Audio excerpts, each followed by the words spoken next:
I was 5 years old. I'd been given an electrical toy for my birthday, and I didn't like the toy. But I took the wires out of the toy, and I walked to a wall plug, and I put the wires into the wall plug and held on, burned my body.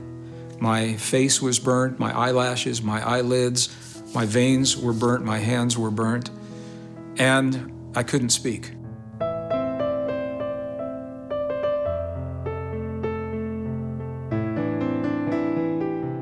And while I was waiting for the medical people to come, there were other people in my room. My mother told me no one was in there, but I could see them. They were people that were helping to heal my body, that were not of this world. Not very old, 6, 8, 9 years. And my grandfather, I asked him, where do our thoughts go when we die? I was just like, I couldn't understand, where does our thoughts go?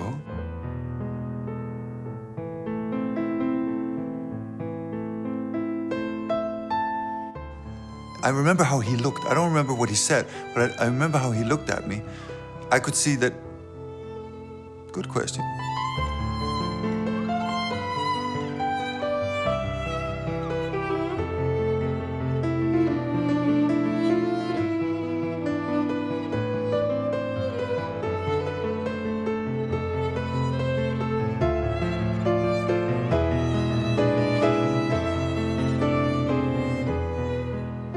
And as I was playing it,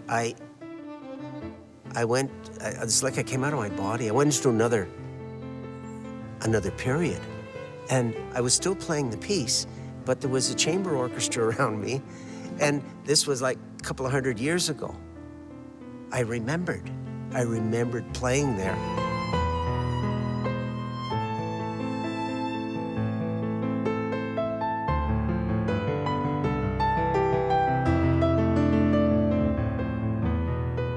Layers and layers of energy, layers and layers of reality coming into this place. I could feel my body filled with this light, and I could feel this impulse of infinite love. It was excruciatingly divine.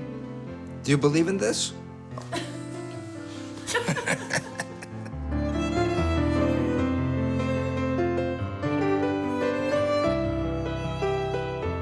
There are people who were so-called spiritual people, and they would talk these beautiful words of spirit, you know? But even as a kid, you could see that they didn't live any of the words. So I really shied away from spirit. I thought that's not true. But science.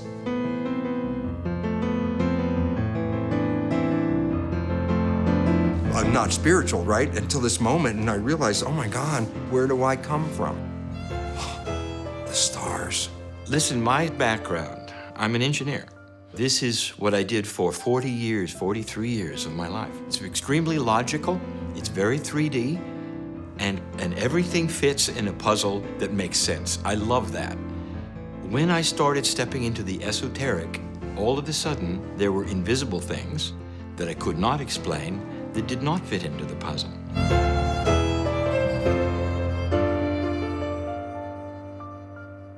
3 years apart, two men 40 years apart in age. Both of them had given the same phrase. There's a magnetic master named Cryon who wants to get a hold of you. It was on the tape. I heard it with my 3D ears. All I could do, and I did it without anybody around, was sit in a chair and say, okay, are you there? And nothing happened, except I cried.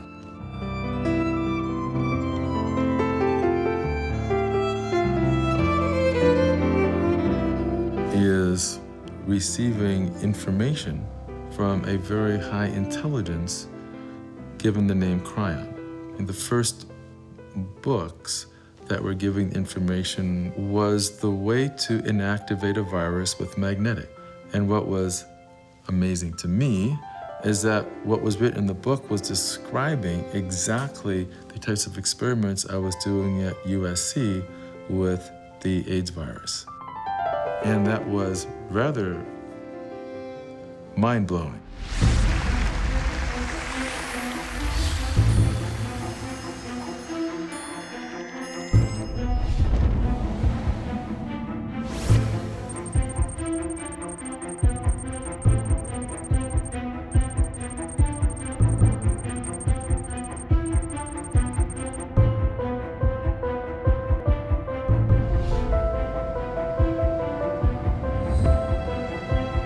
Shalom.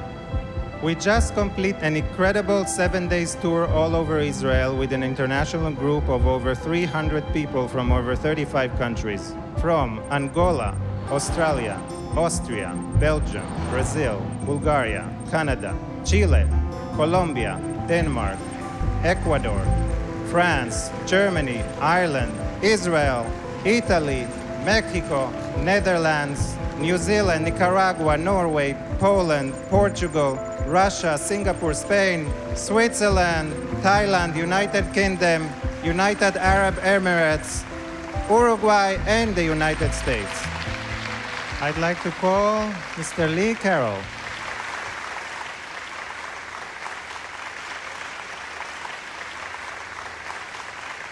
You're interviewing for the first time an esoteric channeler, which almost nobody believes is real. When I speak about Cryon says this and Cryon says that, you know, this sounds really strange to people, so I just wanted to know. As an engineer, you have to understand there was a bridge to cross. My wife at the time, she took me to a channeler. I didn't want to go, but it was her birthday, so I went. This man sat in front of me and did basically what I do today. I laughed, I didn't believe it, but it was recorded. 3 years later, she said, there's another guy I want you to see. And I said, no. She said, look, it's only gonna be 15, 20 minutes, come on. So I went and I didn't like it, and I told her, never again. And then I got to thinking about something, and that is I heard them both say something that was interesting. They both said the word Cryon. Greetings, dear ones. I'm Cryon of Magnetic Service.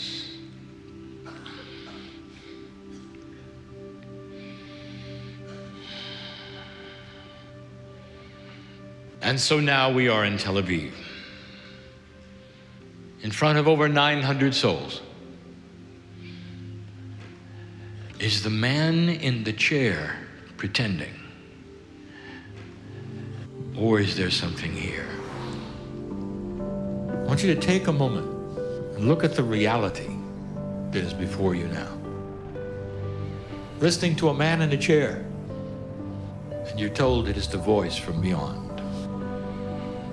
There is always the question, is it real? Can humans find a time when they will allow space for what they don't believe is possible? It's not going to take long before your scientists start to see what I'm going to be calling the field. The field is a benevolent, harmonious vibration. And if you harmonize with it, with your consciousness, you activate your cellular structure. Those who could totally and completely harmonize with the field can control physics.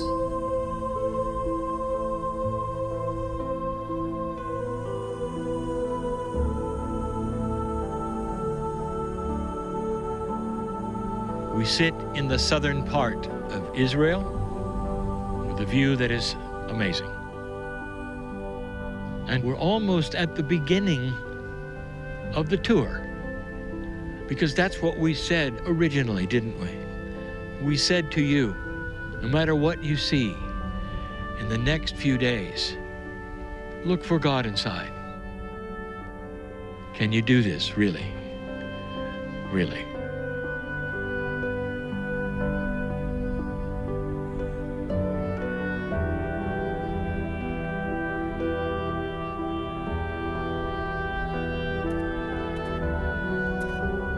I was born a sensitive kid.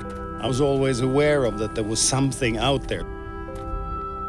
About the age of 40, I was walking on Harrow-on-the-Hill. We lived in London then.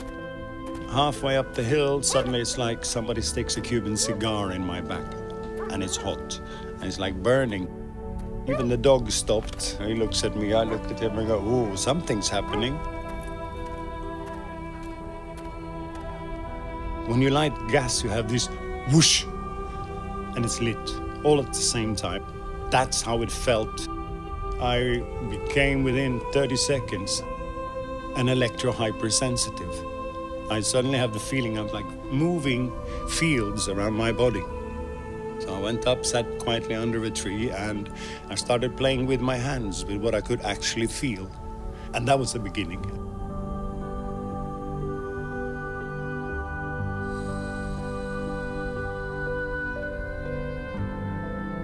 You feel hot, cold, tingling, movement, blood flow.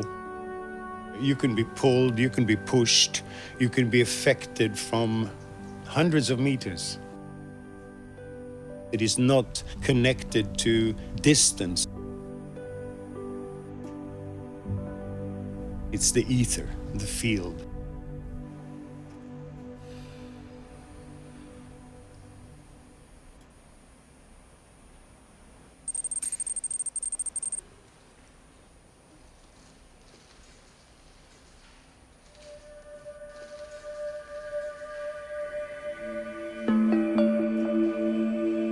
Next one.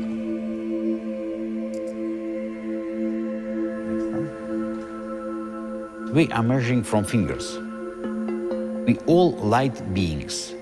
We all emanate photons all the time. So we are emerging light coming from your fingers in electromagnetic field. I invented this instrument about 20 years ago. This system designed for doctors. They can detect very detailed analysis of human condition. My name is Konstantin Korotkov. I am scientist, professor in quantum physics, biophysics, Laser physics, atmospheric physics, cosmic physics. medicine, constructing different instruments. More than 200 papers published in peer-reviewed journals, 11 books translated to many languages. So, of course, I was pure materialistic.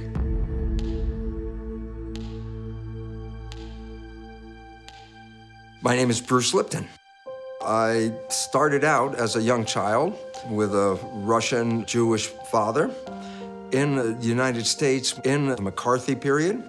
When I grew up in that McCarthy period, no matter how much they were against Russians and Jews, Albert Einstein was a hero of the world. And he was a Jew, and so Albert Einstein was my hero. That led me into science. I ended up teaching in a medical school, and I was teaching the conventional science of genes control your life. And this is an experiment that I did that changed my whole life. I have 50,000 genetically identical cells in a Petri dish. All the cells came from the same parent. I split the cells into 3 different Petri dishes. I changed the environment in each of the dishes. In environment A, the cells form muscle. In environment B, the cells form bone. In environment C, the cells form fat cells. Now you're left with a question. What controls the fate of the cells? And the answer is not the genes, they were all exactly the same. The only thing that was different was the environment. But at this time, which is back in the early 70s, all the scientific world was so wrapped up in genes that when I tried to show my experiments, my colleagues looked at it and said, no, that's, there's just an artifact, it's not real. I left the system. I knew I was teaching the wrong information, that genes do not control things. Next one. We had this experiment in Mr. Ramon, and idea was to see whether we can detect influence to people from different parts of the world. We had 5 cameras. All those cameras were synchronized with our scientific instruments. All experiments was done in blind way, so people did not know at which moment they start to influence.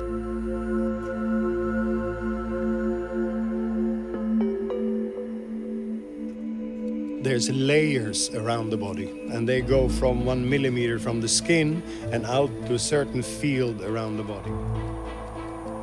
Between the skin and the edge of that field, there's a lot other more fields.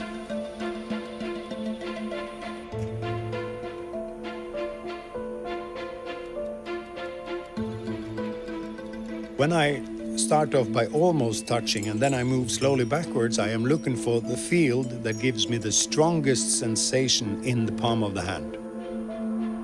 When I find the right field, that field will start pulsing. Now, the pulse to me is just about the most mystical thing in the world, because I have no idea what the pulse is.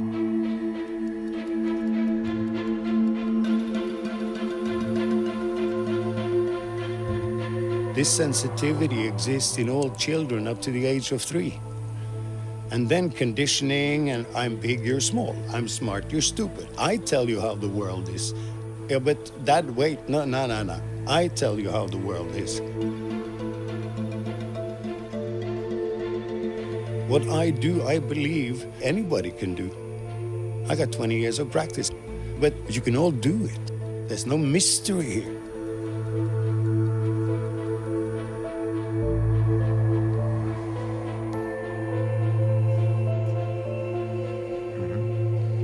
Energy increased dramatically. Different holes, they are related to different dysfunctions of the body. Before, it was many holes, and after, it became much more rounded. It is no doubts that it was really clear effect. My name is Trum Aronsen. I am a Moxiteca, a closed, open-hand practitioner. I left the system and I started to study quantum physics. In Newtonian physics, we say everything is mechanical. And then we created the picture of an atom, like a little solar system with electrons spinning around. That's a mechanical picture created from a mechanical belief. Nobody saw the atom. That was just an idea. But around 1895, they started to say, what makes up an atom? And they started to find there's something inside the atom. Oh, well, there are electrons in the atom. There's a nucleus in the atom. They said, oh, smaller particles. But then, as they started to look at, so what makes up an electron? What makes up a proton or a neutron? They found out inside of those things there's nothing but energy. The universe is made out of energy. The physicists call it the field. The field of what? Invisible energy. Energy not seen. It touches you in ways that are fascinating. What is that? Wouldn't you like to bottle it and take it home and analyze it, and you can't? Truly, what is this?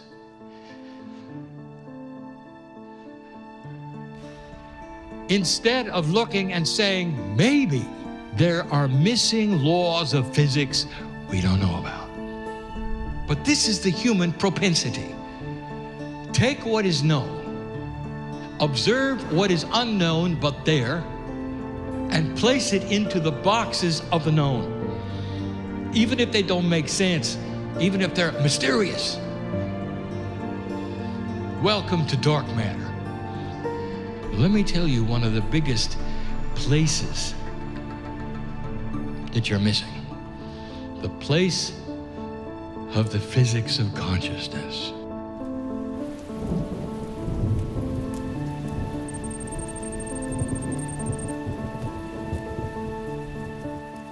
I worked in the Princeton Engineering Anomalies Research Laboratory till I retired in 2002. But in 1997, I started the Global Consciousness Project.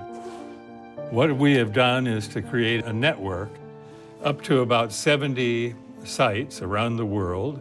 We have a random number generator attached to a computer which collects data continuously. A random number generator is diode and a circuit that pushes electrons through a barrier. We sample a tiny voltage and we convert that into ones and zeros. If the voltage is high, it's a 1. If the voltage is low, it's a 0.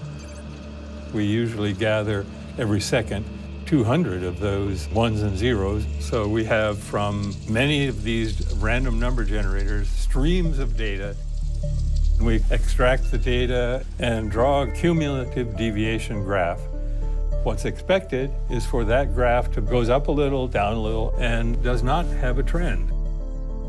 But when some kind of information being added because of consciousness, we'll see a trend, upward or downward, persistently. There is a correlation between the state of consciousness a person may have and the way these numbers develop. My name is Roger Nelson. I am the creator and the director of the Global Consciousness Project. He's a 5-time New York Times best-selling author, and is internationally renowned as a pioneer in bridging science, spirituality, and human potential. Ladies and gentlemen, גבירותיי ורבותיי, קבלו את Greg Braden. Elon, my brother. Nice REG. Elon and I began putting this program together 15 years ago. It's a beautiful graph. Between 1 and 2, there's a pretty strong trend. It's strong enough that it would be significant. So you have a group who is creating a group consciousness field that's changing the behavior of this random number generator. For 300 years, science has asked the question, is there a field of energy that connects everything? Or is everything separate from everything else? That's the big question.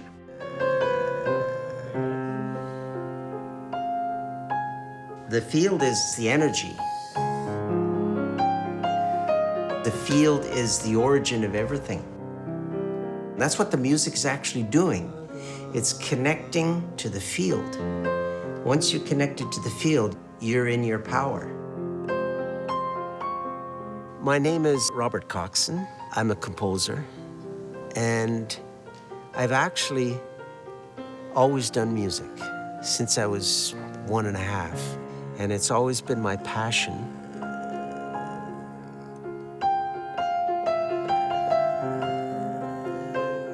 I always believed that when I studied chemistry and geology and biology and physics, that what I was doing was understanding little pieces of a greater power. It's just that people didn't talk about it. So I never separated science from spirituality. I asked the question, rather than separating science from spirituality, what if we marry these two great ways of knowing? I am a very stubborn man. The stubbornness comes from years of logic. I believe what I see. I have to find out. I have to know. So I sat down in the chair. I was alone. That is why there was only one avenue that would touch me, and that's my heart. I had such emotion, feeling of benevolence and caring and love I never had. And I realized there's something there. It is real. You still question it.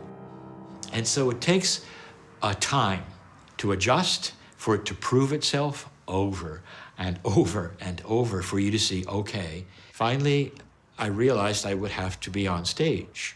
That was almost death for me. The first time, it was only for 10 or 15 people. And I had to change shirts on the break. I was sweating so much. Oh, it was awful. I said, this is not for me. I don't want to do this. It's not me. What Cryan said is, use your life in Greece when you were an orator, one who spoke elegantly. I got in front of the crowds. They got bigger and bigger, and I tried. I said, okay, I'm going to pull in who I used to be, who I was relaxed with crowds and all. And you know, the more I did it, that's exactly what happened. Now I don't get nervous at all. The only thing that makes me nervous is I want to deliver the right message. Let us look at the power and the physics of consciousness. Someday, there will be inventions in physics, and when they do, you will see that consciousness is energy. Consciousness, what human beings think collectively, can be measured. Changes things, moves things. Belief moves things.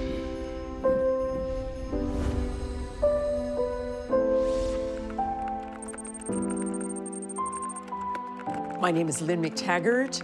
I am an international award-winning author and journalist, and I've written 7 books. 4 of them have been about science and spirituality. Hi, everybody. I wanted to put the idea that our thoughts are an actual something with the capacity to change physical matter to the ultimate test. And I wasn't really sure this was going to work.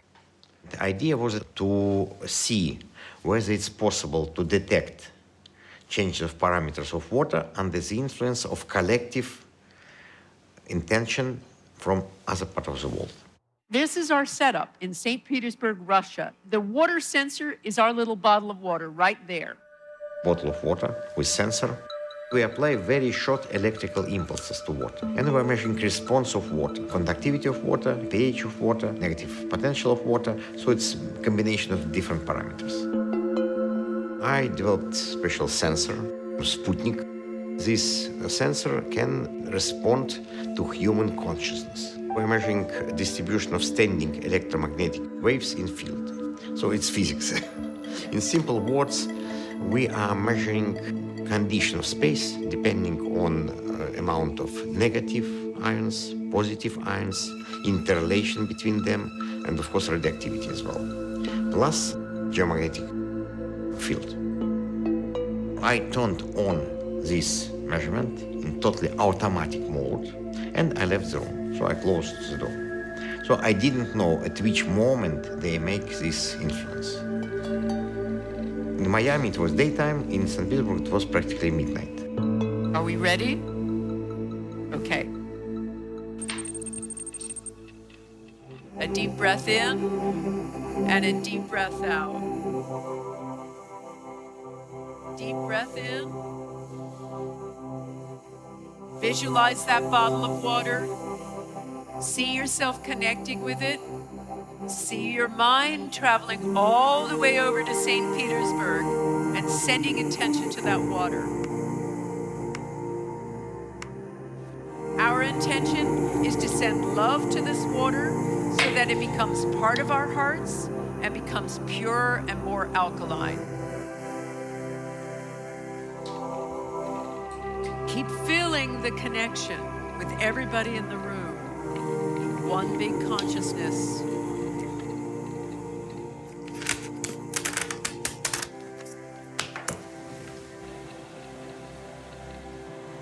And in your own time, come on back into the room.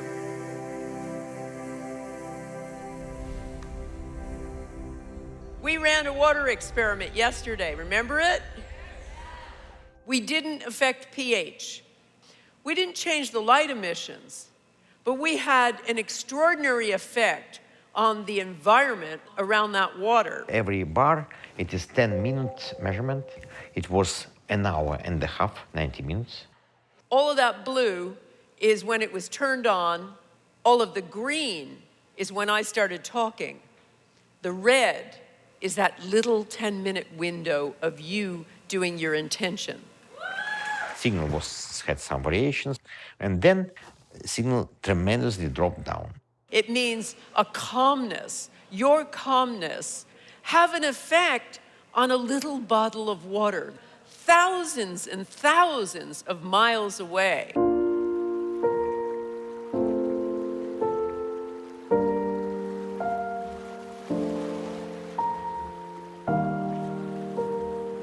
This threshold opens a door in what you have called the field, where there is no time, there is no space, there's not a place, it just is. Some say the field is the other side of the veil.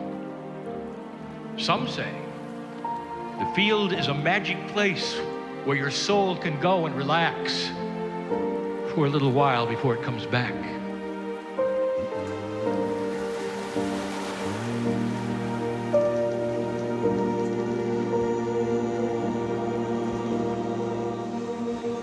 Just keep holding the tone.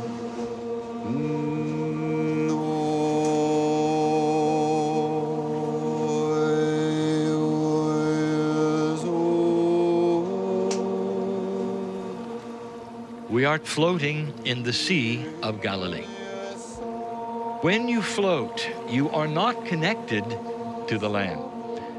None of you right now are grounded. So we're going to talk now about the soul.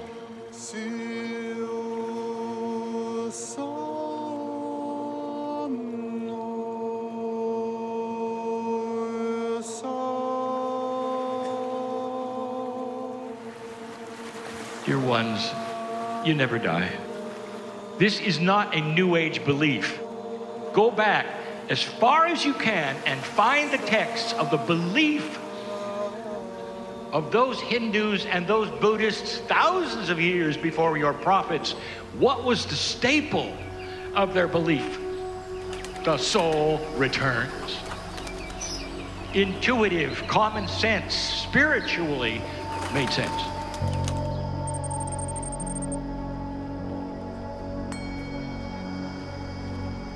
Me and my twin brother, Hemant Kumar Bhaduri, he is an astrologer and also practice the purest form of the Tantra. We live in Varanasi. This city is very ancient and a center for knowledge.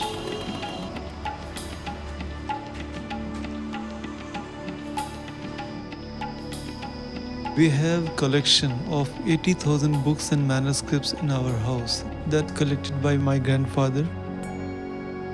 Tantra, yoga, astrology, Ayurveda and philosophy. Also alchemy in these books.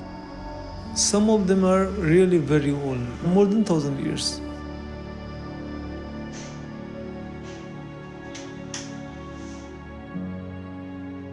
Government of India is helping us. They scanning.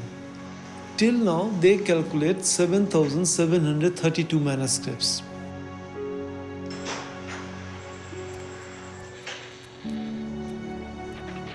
My grandfather, when he was 21 years old, he left everything and started his spiritual life. He did tapa. Tapa means when we follow the divine, when we alone from the society.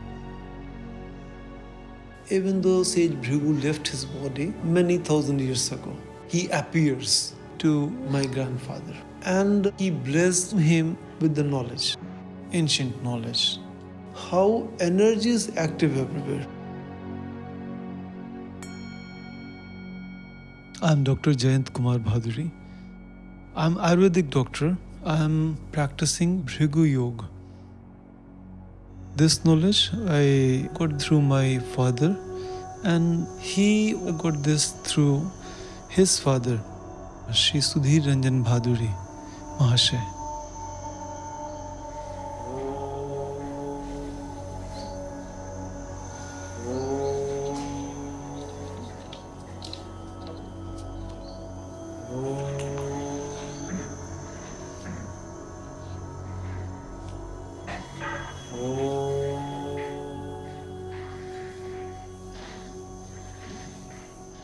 According to Indian philosophy, soul is observer, inside.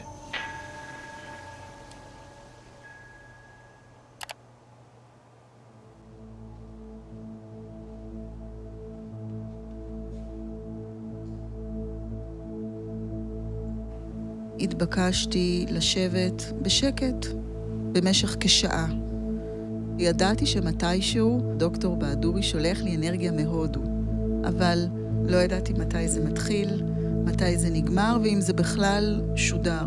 לא היה לי מושג. This universe is a part of infinite. So there are many energy channels in this infinite. I use them to transfer this energy from me to Ayala.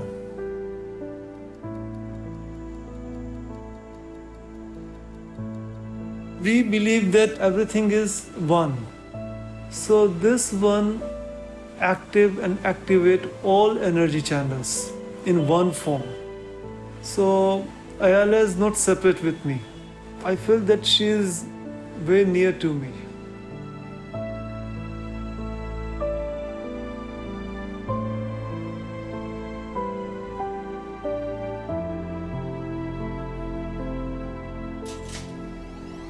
I was a very strict physicist, but I was interested to study what is going on after death.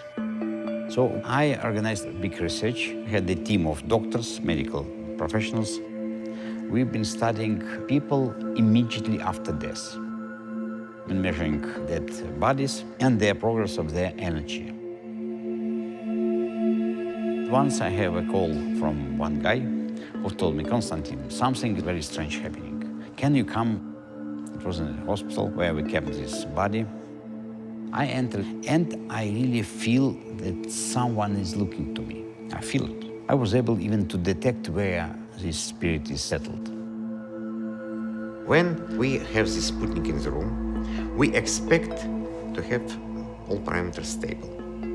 If there are no moon eclipse, sun eclipse, or no equipment running around. When we see some peaks on this signal, then it means that it was something influencing this particular room. It was very clear proof for me that all these metaphysical ideas, it's not just imagination, it is a representation of very deep wisdom, very deep knowledge about another side of life. פתאום הרגשתי צורך לפתוח את העיניים, והרגשתי ערנית.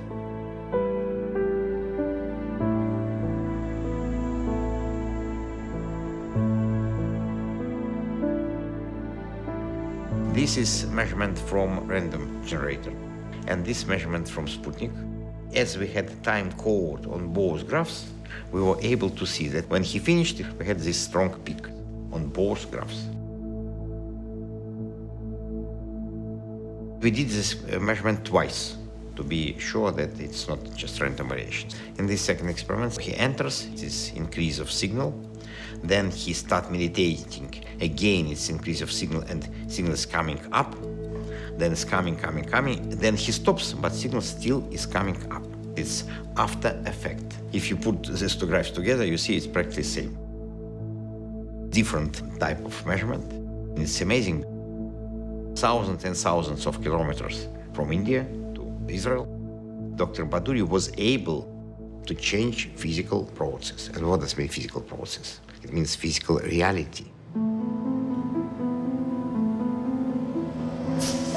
I wish to speak of the prophet Elijah. Pretend for a moment to serve Elijah, the name of Elisha. And Elijah comes to you and says, I want you to write it down, because I have chosen my time to ascend. The transformation began. A light as bright as the sun. It was almost too bright to see, to look at. Elisha was touched. He almost couldn't write, couldn't speak, because he felt that light. He knew that light. He was seeing something. He was seeing the soul of Elijah. As Elijah began to raise in this vehicle and ride within it, Elisha continued to watch. And then Elijah was gone. He wrote it as best he could. And you can find it today in the old scriptures. First human who got to see the higher self. That's what the higher self looks like. If you could see what's in you, the eyes that Elisha had, you would see the same light. All over the world, they know that word, to ride in the beautiful chariot, almost like you're going home.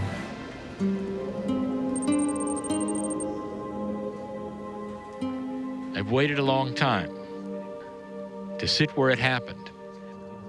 Same dirt, same place.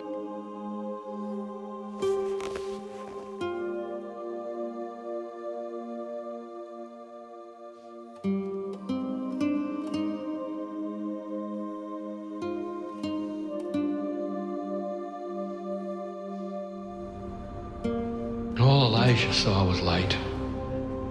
And yet now we tell you this is simply the DNA field fully activated. There's a field around you. It's a DNA field. It's a consciousness field. It is not your brain. Consciousness is not biology. It is the quantum portion of the DNA.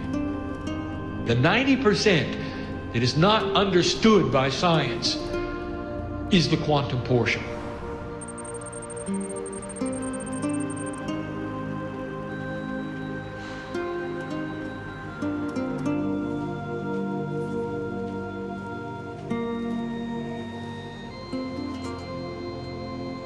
Science very often, unfortunately, goes through dogmas. DNA is one of these dogmas. Only 1% is coding DNA. These are the genes. And for a long time, it was thought that all the remnant of the DNA, 95, 98, 99%, was just junk DNA, was garbage. Now we know that this is absolutely not true. In order to understand what the code is, we have to go to the vibration. My name is Carlo Ventura. I'm a cardiologist. I'm a full professor of molecular biology in the School of Medicine at the University of Bologna. And I'm the director of the National Laboratory of Molecular Biology and Stem Cell Engineering at the National Research Council in Bologna.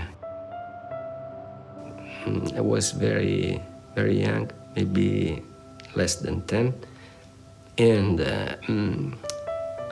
I saw my mother, she was sick. I promised myself that even if I could not see what was making her being sick, I will find it and I will cure her.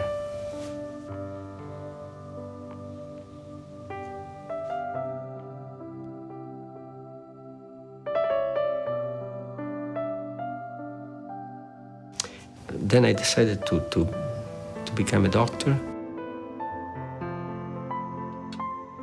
Since I was a kid, I was fascinated by playing with the invisible. Playing with the invisible means playing with information, playing with energies, playing with forces. These forces, they have intelligence. Isaac Newton didn't put God or invisible forces or spirit. He just measured physical things. So the body, being a part of a mechanical universe, is a machine. So how do you understand how the machine works? Take it apart, study the pieces. So they were taking apart the body. They found there were cells. And then they took the cells apart and they found that cells are made out of protein. And the question is, who makes proteins? It was in 1944 that the first study revealed that if you took DNA from one species and put it into a bacterial culture of a different species, the bacterial culture would start to resemble the bacteria where the DNA came from. So then they said, well, the DNA makes the protein. The next question is, who makes the DNA? Well, this is where science got screwed up. DNA is a double helix. In an experiment, they separated the double helix, so I have two single helices. And they put those into a solution of building blocks. And they pulled it out, and it was a double helix again. The answer is clear. DNA makes itself, and DNA makes the proteins. The end of the search. Once they found the DNA was important, they threw away the protein. Well, they threw out the control. The control was in the protein. And proteins respond to environmental signals. Inside this the dark area, which is the nucleus, you have 2 meters of DNA. Each folding, each loop of the DNA, that has a vibrational code, it has an electromagnetic emission. It's like flying, it's continuously vibrating. Nothing is stable. Our genes working as a symphony, and that's the symphony of life.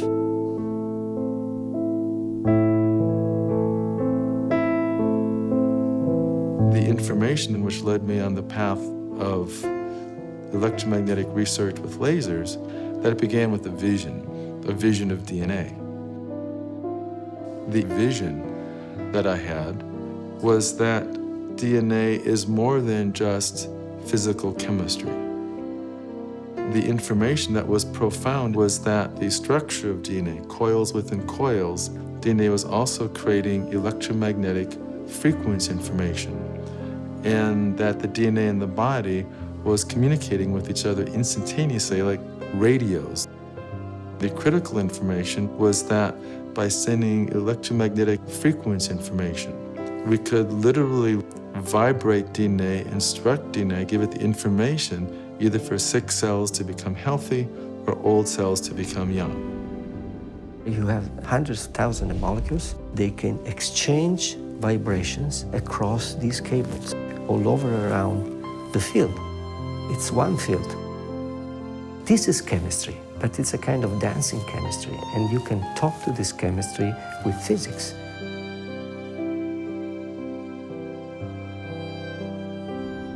The outer surface of the cell membrane is there are little antennas called receptors. And the receptors are responding to environmental signals. This is what changed my whole life in a minute because I wasn't spiritual. I realized it's not the antennas, it's the signal coming to the antennas. I'm like a television set, I'm playing the Bruce show, but the broadcast is coming in. And if the body dies, broadcast is still there, just like a television set.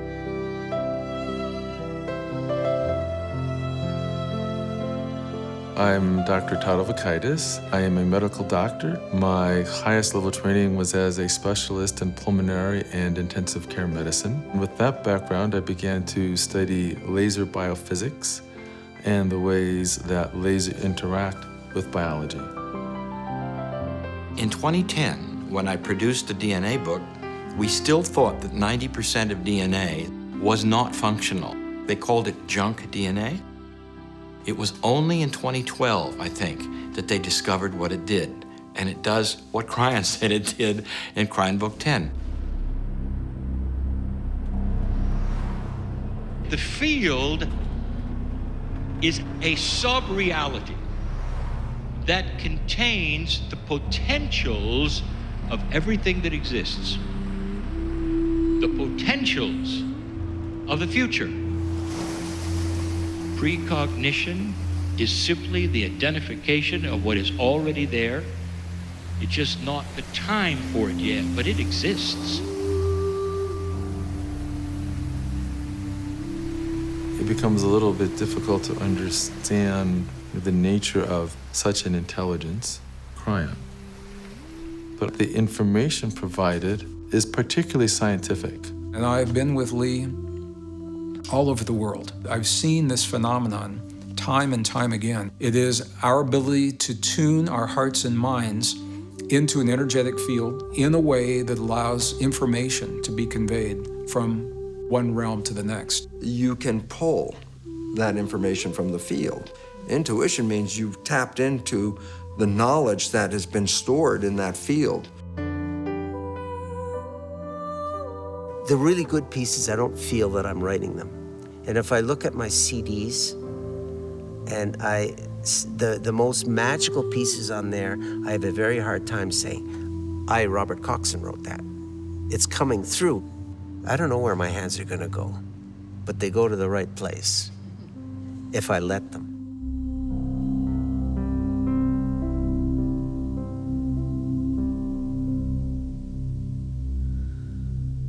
I love the idea of setting the empty chair. The chair is filled. But when Cryon comes in, I go away. When I first started, I thought, what if I have a whole auditorium full of people and I sit in the chair and Cryon doesn't come? That was the biggest fear I had for the first few years. Then I realized it's not going to come in. It's already here. No angels are separate from the one God. We put them there. Cryon says, you've called me a name because that makes you comfortable. He says, on the other side of the veil, there is a collective, what you call God, billions and billions of energies with one consciousness. We sit on the Mount of Beatitudes. You might hear the wind blowing in the background. Here is a statement. I am that I am. These two words together, you have to group them. The statement is very clear. I am part of the creative source, a piece of God. Now I ask you, who are you? Really? As you sit there, who are you?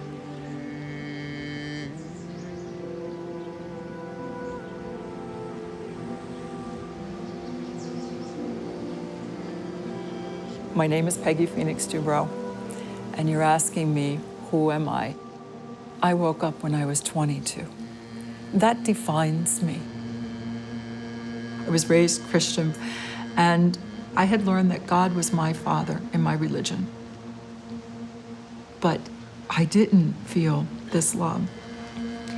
My own childhood, I came from a pretty dark and dirty place. My father, he was a paranoid schizophrenic alcoholic, and he was very abusive to my brother and sister and I was the oldest. That's what drove me. I needed to know God the Father.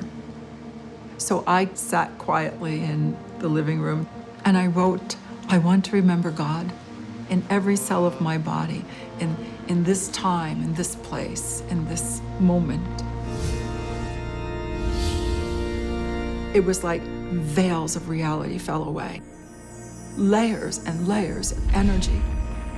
And then I could feel my body filled with this light and energy. I only knew I'm in this space that I just experienced the most exquisite divine love ever. And I just wanted to share it, and I just wanted to tell people God is real and God loves us as we are. The first thing I did after having that experience is I went to the elders of my church. The elders of the church said, we know who you are. We know where you live. We know what your life is like. You're dirty. Why would God talk to you? There was just no way. So I went quiet, and then I began to study. 15 years in deep study. And then I had a second experience. And this light structure started to radiate out, and the structure of the lattice showed itself. So it's fibers of light and energy. It's an extension of our sympathetic and parasympathetic nervous system that has feedback loops, infinity feedback loops that radiate. It is a system in our energy anatomy, like an energetic skin.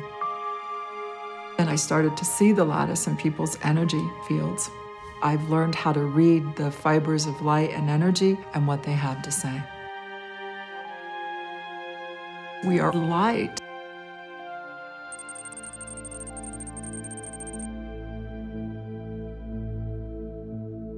We have a symbol we use. You make the symbol, the person doesn't know. It's like an antenna just telling the universe, beep, beep, beep, beep, beep. It dials up a resonance within you and within the person you're working with. It's a vibrational frequency that Divine Matrix understands.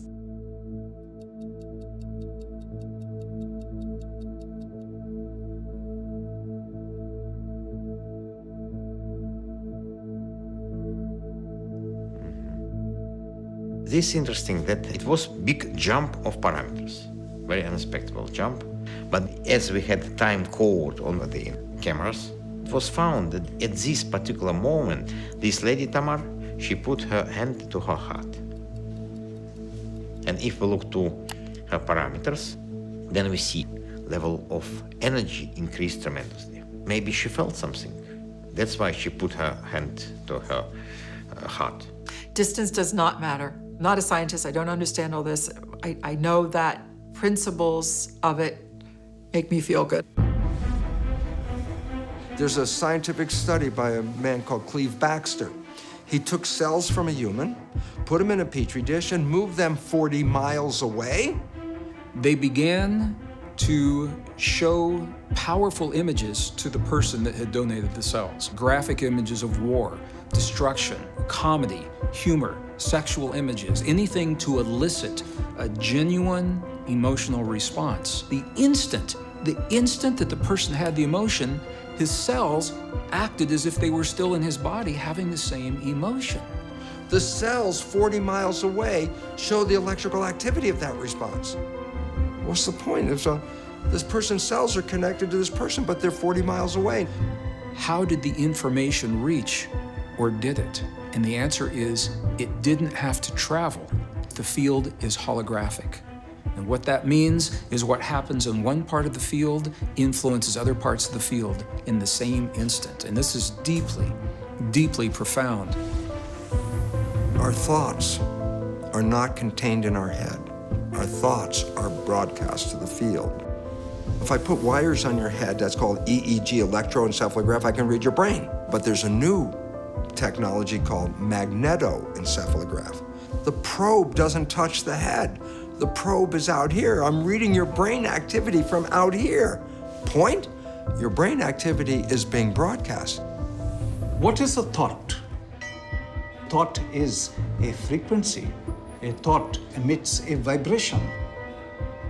From the most primitive organism all the way up to humans, all of us communicate by vibration. How does an amoeba know to go to the right place and not go to the wrong place? Vibes. For every light frequency, there's a corresponding sound frequency. For every sound frequency, there's a corresponding light frequency. Every atom has its own vibrational frequency. We are a field of vibration. We are also photons. It is light. Thought is a particle of light. We can measure it. There was an experiment conducted by a physicist named Bell. You have a photon that splits to two, and they're so far apart that a signal cannot go from one to the other without going faster than light. So the question was, if they could communicate instantly, that would mean that communication faster than the speed of light is possible if there is entanglement of the waveform. And when the experiment was done, what they discovered very interestingly was that the particles can communicate faster than light. Much as photons communicating, you can view consciousness as also having wave characteristics, which means in consciousness, we can communicate and perceive anywhere throughout the entire universe. So if thought can be measured as a wave function, as a particle of light, what does light travel? 7 times around the planet in 1 second. So can a thought travel like that?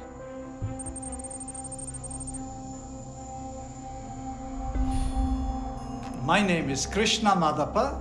I run an Institute for Science, Spirituality, and Sustainability in the US. My education has been engineering sciences, mechanical industrial engineering, biophysics, and psychoneurobics. That has led me to deeper understanding into the sciences of light.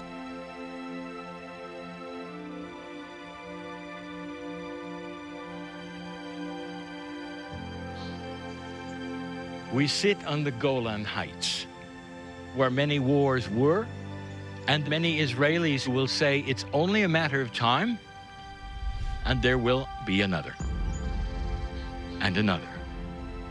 Generation after generation after generation. Things haven't changed. If you have a sightless person in front of you, and they've been sightless since birth, sit with them a moment. Explain the spectrum of color. They don't know what they don't know. I say to Israel, you don't know what you don't know. Color is coming.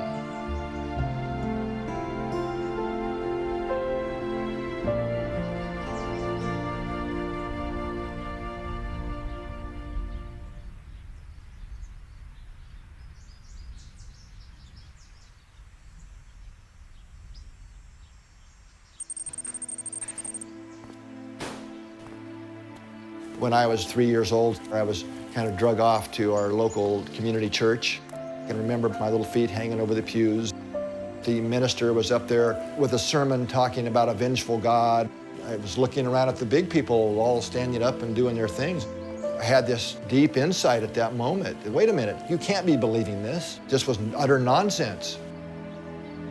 I grew up in a small farming community, and my grandfather was the mechanic for the community.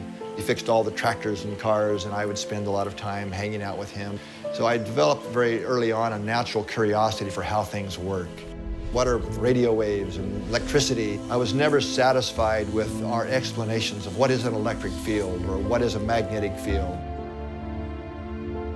as I then went to college and became an electrical engineer and worked for Motorola, fixing high-level communication systems. That really didn't feel like it was my path. Something was just missing. Another sports car in the driveway wasn't going to do it. There was still that deeper hole, something that I was really here to help humanity.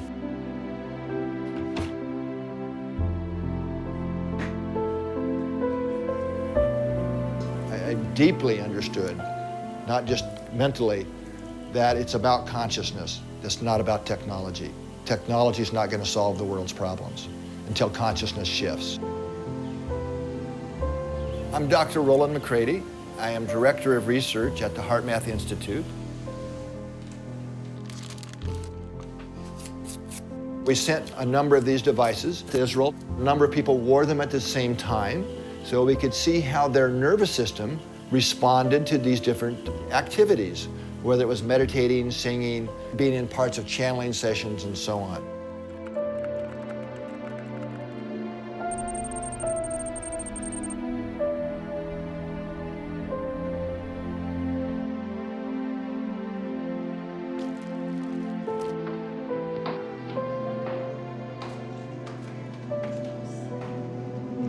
Keep the tone as soft as you can. You just keep the tone going and listen to the others as if we were one voice, as if we were all one voice. Very softly.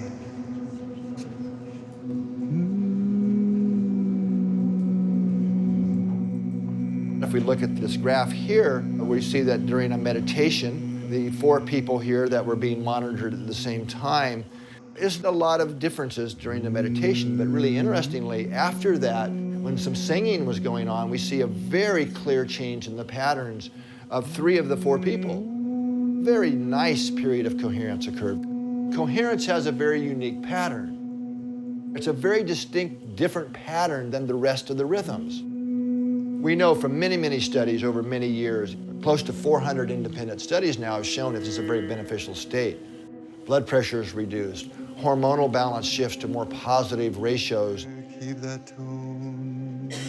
It's really when we have heartfelt emotions of connection with others, love, care, compassion, these positive, regenerating feelings take us naturally into this very optimal state that we call coherence. I can share who I really am through music, my voice. Just be able to close my eyes and go in that space. For me, it's more like it happens now,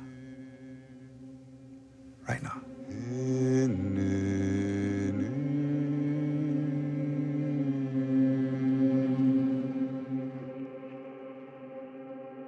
When I sing, that's when I pray. As I wrote in my song, you know, the one that starts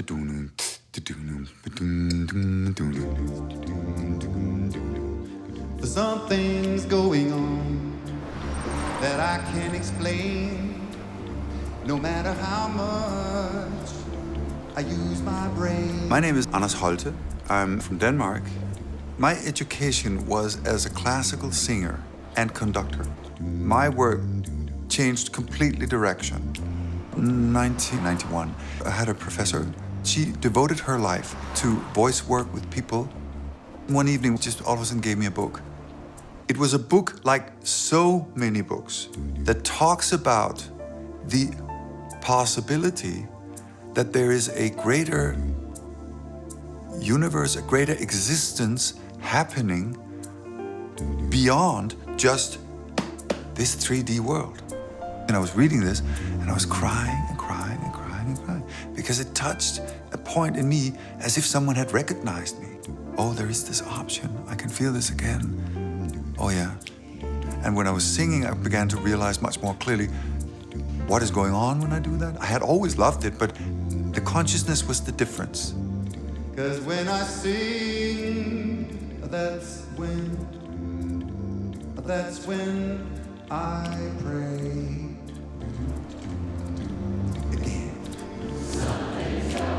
Oh, right. All right. Is this beautiful? This is John. Where are you? Good question. We're in the field. This is John. We found our scientist. How cool is that? So I think we can...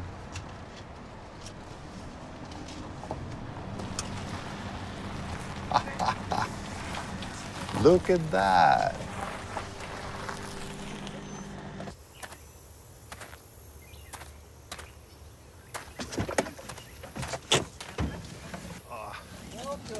Oh, thank you.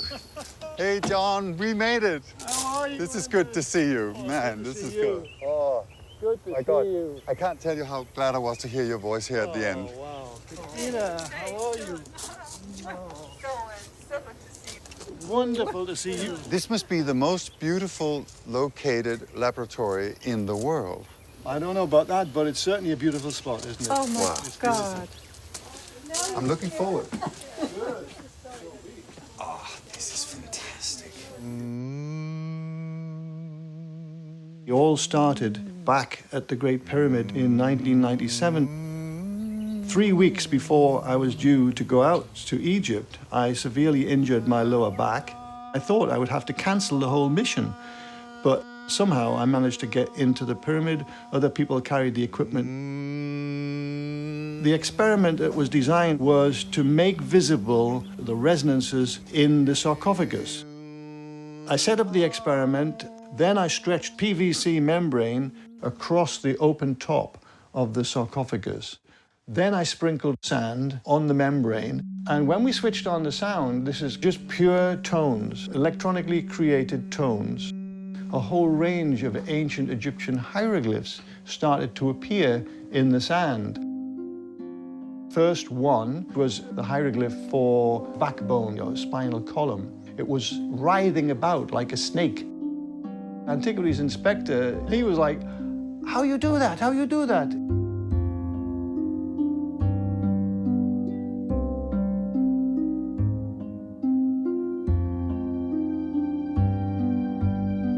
We saw lots and lots of different hieroglyphs coming out on this membrane. But what was so extraordinary was, within 20 minutes of making sound, all the pain in my back left me, and I never did come back. It's an extraordinary moment in my life that changed my life forever. My name is John Stuart Reid, and I'm an acoustic physics researcher.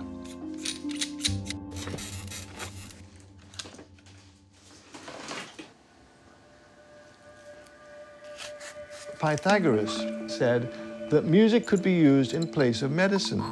It got my attention, and I thought there must be some experiments that could be conducted where we can carefully measure the response of music to some sort of healing situation.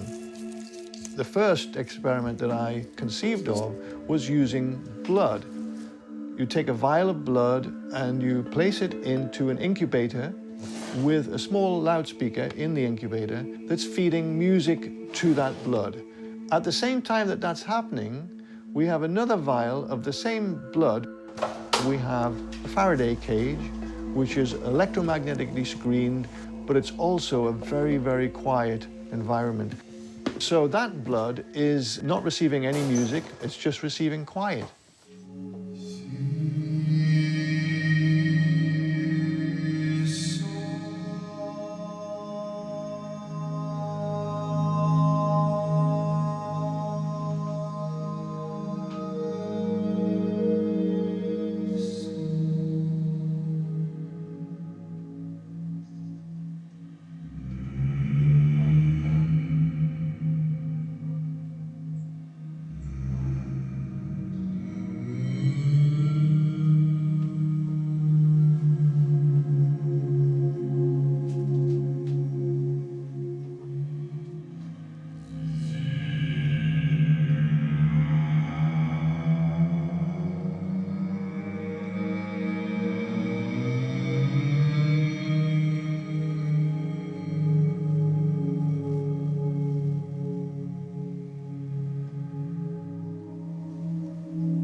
We go through a protocol that first dilutes the blood by a certain ratio with a buffer solution, and then we extract a small amount of that mixed blood. When we put that blood into the cell counter, it will tell us how many cells are actually live and what the term is viable.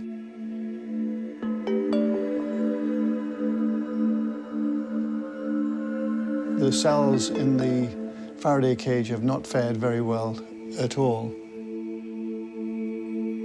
Mostly dead. But if the cells are dead, that means that the cells from the tube that got exposed to my voice, they'll be dead too. I mean, it's the same blood. I think we should probably repeat that, though, and see if we get the same result. Let's try counting the cells.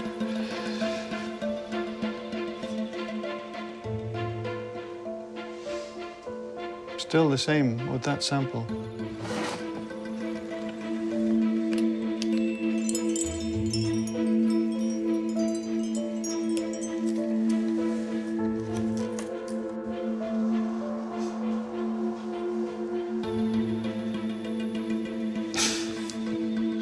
I hope you can see this.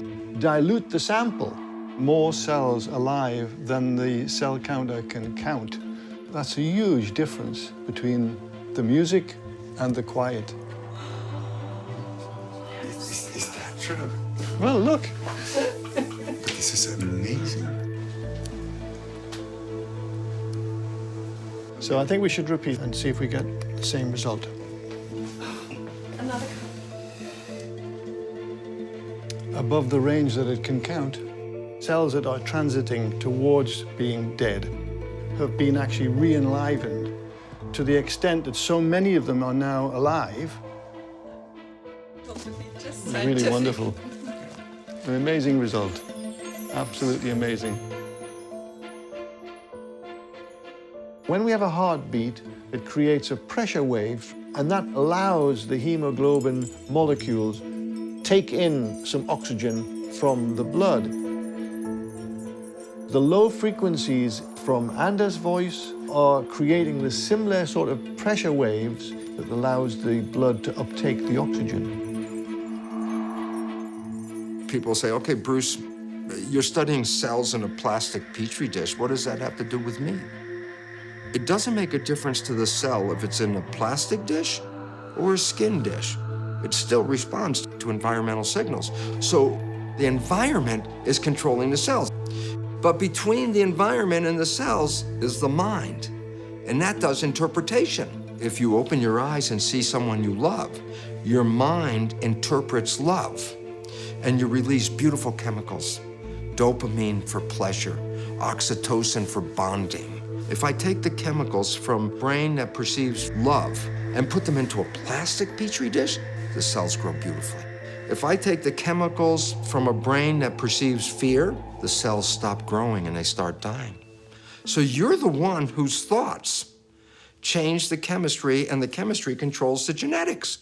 So all of a sudden, you're not a victim of your genes, you're the master of your genes. We are on Mount Hermon, and it allows a view into Lebanon and Syria. Not too far from here, a dark army without borders. Consciousness you have carried around for eons and eons, and the darkness that you have seen could fill libraries. Where do you take your cue from? I'll tell you, from the past. Isn't it time to change that? You can change the past because of what the future holds. It means that the consciousness that expects a good future will back up and change that energy that says you're nuts. It's gonna happen again. It's gonna happen again, because it always does. Things that are happening in the future can change the past. Did you hear that? We were able to send these cells back in time. So this was our experimental model. We grew cells for more than 3 months. This is a critical point where the cells are completely aged. They're not able to do anything. They start to die. we found is that exposing our stem cells to radioelectric field, we were able to send these cells back in time. And the cells started to proliferate again and to differentiate again. That means making our cells baby again. It's like a time machine. Sound, magnetic field, light are all diffusive energies. They can pass through the body.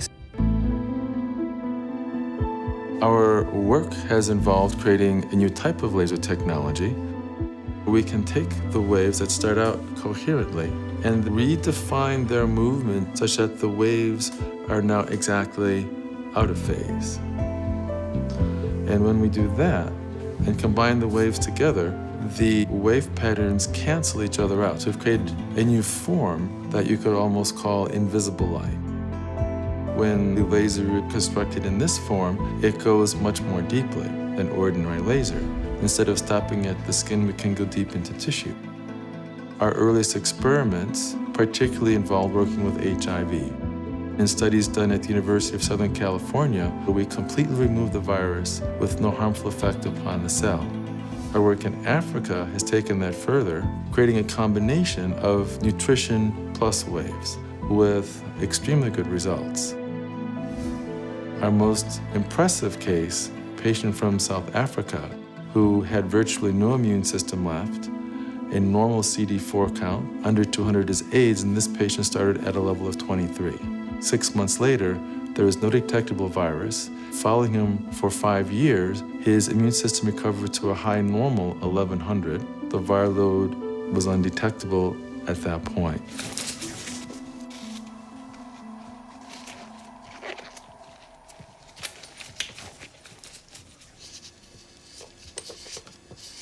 Seeing the hieroglyphs, that really inspired me. I wanted to develop an instrument that would make sound visible. Ultimately, I developed the Cymoscope instrument, which uses a very small volume of water that is exquisitely sensitive to vibration.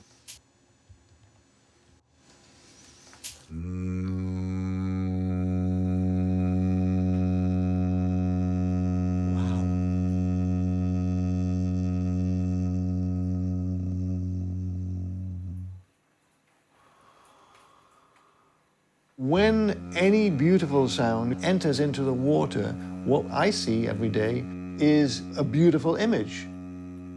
Beauty begets beauty. We are 90% water. Think about the membranes around every cell in our bodies receiving a beautiful pattern, a harmonious pattern. Those cells are all going to be beautifully massaged and feeling, wow, we're being supported here. And there's a very clear change when you compare a healthy cell sound with a cancer cell sound, which produces ugly pattern. So it's a whole new science. Yes, it is.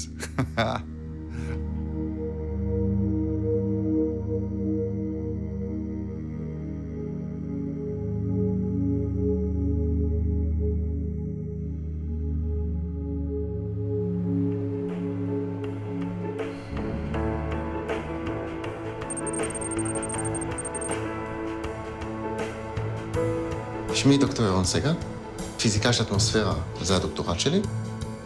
ב-2001 נולד לנו בן שני, ליר, יהיה לו דלקות בעיניים, שחיקה על הקרנית של העין. זה אמור לכאוב כאבי תופת וזה לא כאב לו בכלל. והרופאה שלו אומרת לנו, כן, זה לא מבין. ואז הם שואלים אותה, מה עושים עם זה? יש לנו חיים עם זה, אין מה לעשות.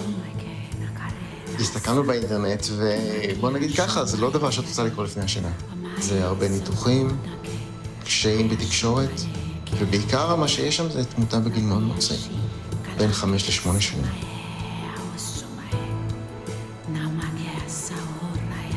אנחנו קוראים לו שודו, בתור כינוי.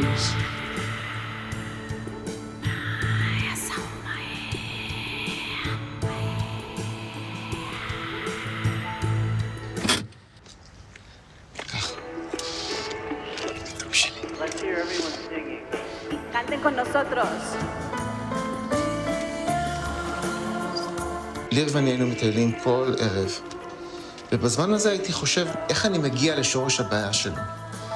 לקחתי את הפיזיותרפיה, והבנתי שמדובר בתהליך שמשדר אנרגיות נמוכות, תהליך מאוד מאוד מדויק, שהוא מכוון רק למערכת הספציפית שאותה אני רוצה להפעיל. ומזה הגעתי לתדרים. באיזשהו שלב עלה הרעיון של אם יש פעילות מוחית, היא משדרת החוצה בתדרים מסוימים, אני יכול לשדר פנימה את אותם תדרים, ובעצם להפוך את התהליך הזה.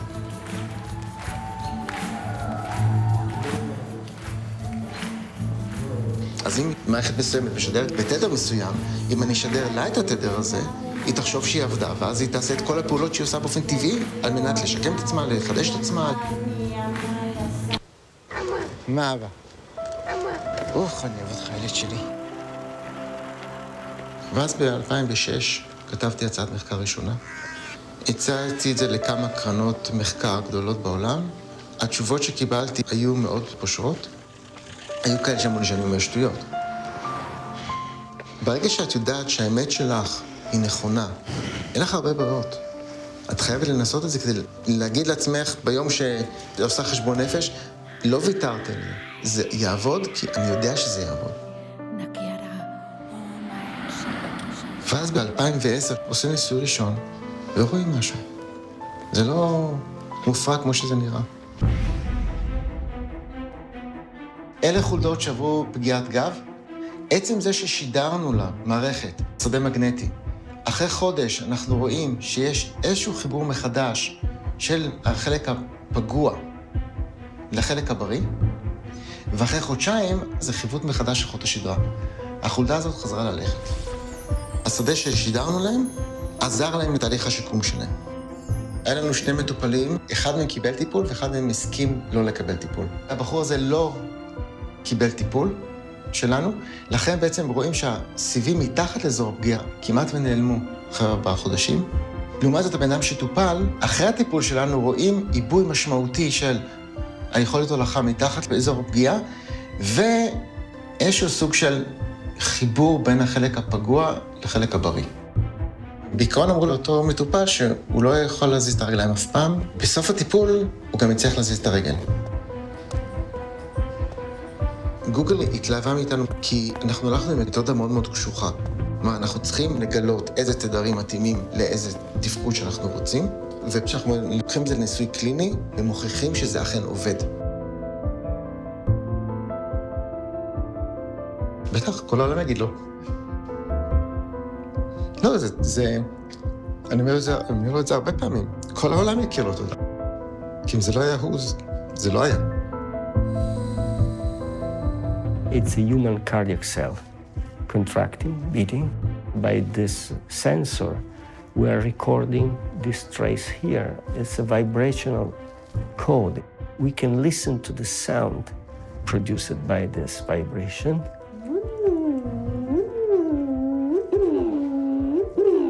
When this sound was given to non-differentiated human stem cell, after 2 weeks, the cells transformed into beating myocardial cell.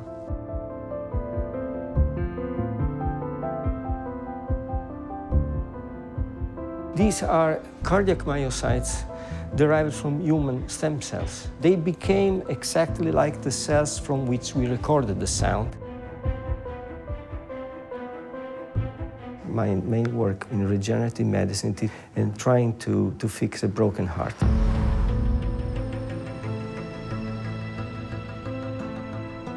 You see, the field is all around you. Field wants harmony.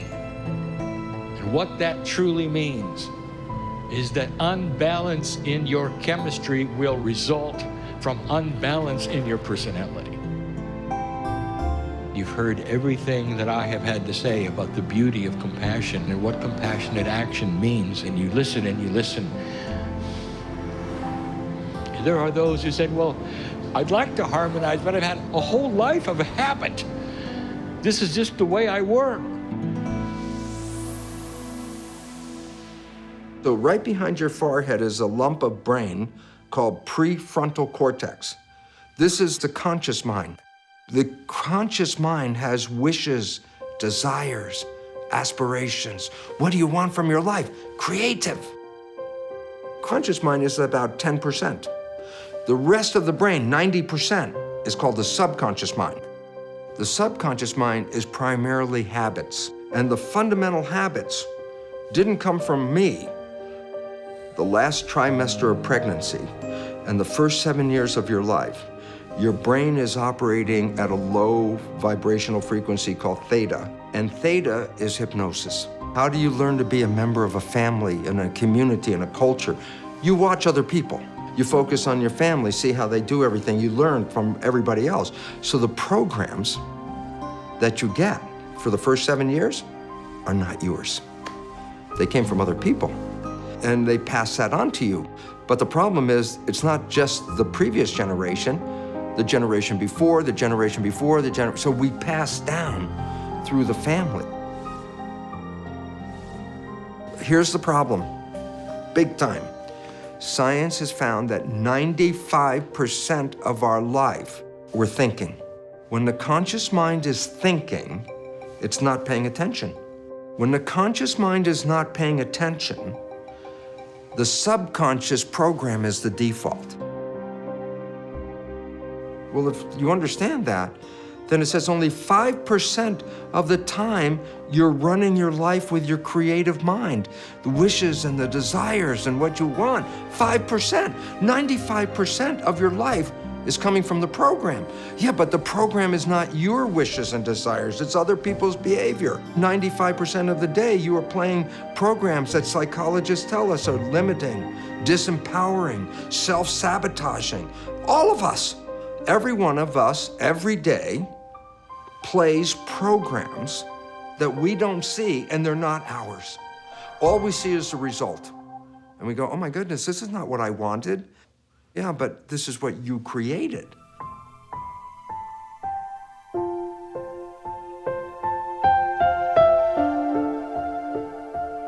This is something that changed my life. I was playing in a hotel and playing all that dance music, the things that everyone plays. I was really depressed. Where am I gonna go from here, playing another hotel? How can I help people? I came home and I hugged the big maple tree in our front yard. And I asked that tree, how come you are so powerful, you're so tall, majestic, and beautiful? And this wasn't a thought. I heard this in my ears. The tree says to me, because I never doubted that I was a tree, never doubt that you're the master. Yeah. You know, I didn't wake up the next morning and suddenly I was this great composer, and I was, I had to work on myself because I still had to get rid of the baggage. And it's taken many years.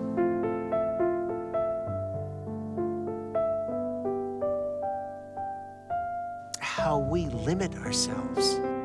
Oh, I'm too short for this. I'm a woman, I'm not a man. No, if you say something great about yourself, you're recognizing the God within, and that's so important.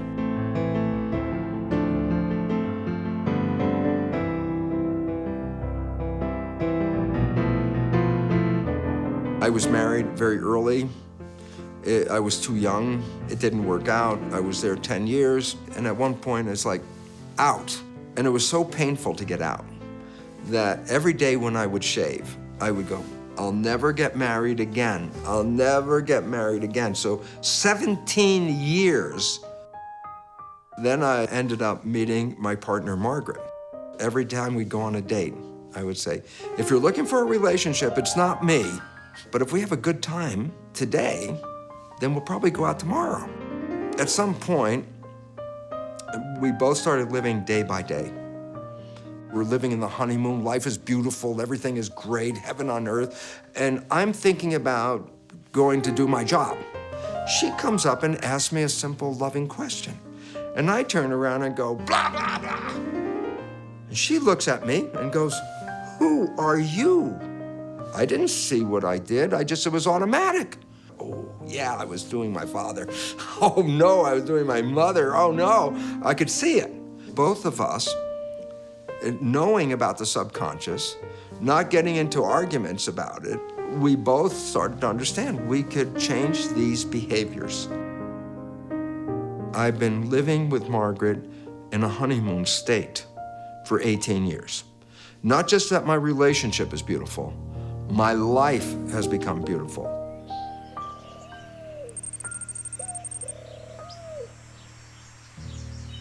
Have you felt it yet?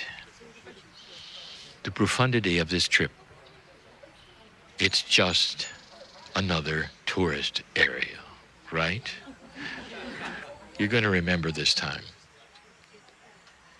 If you look at humanity, you haven't learned the basic. Hatred begats hatred. War creates war. The human nature is not wise. It hasn't figured out the basis of love. The love is the glue that holds the universe together. We have 2 satellites in the Northern Hemisphere, and each satellite will send back a signal, and every 24 hours in the day, the signals will ebb and they'll flow. The strength of the field will ebb and flow in a very similar way. One day, this field just spiked right off the chart. The scientists said, what on earth is happening to create this spike? It was precisely the field spiked at 9 a.m., 15 minutes after the first plane hit the first tower of the World Trade Center, September 11th, 2001. Many people of the earth found that we were more of a family. They held one another, they cried together, they loved one another, at least for a few days.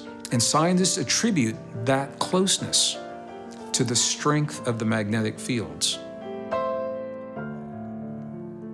This has led to a project that is called GCI, the Global Coherence Initiative, headed up by the Institute of Heart Math.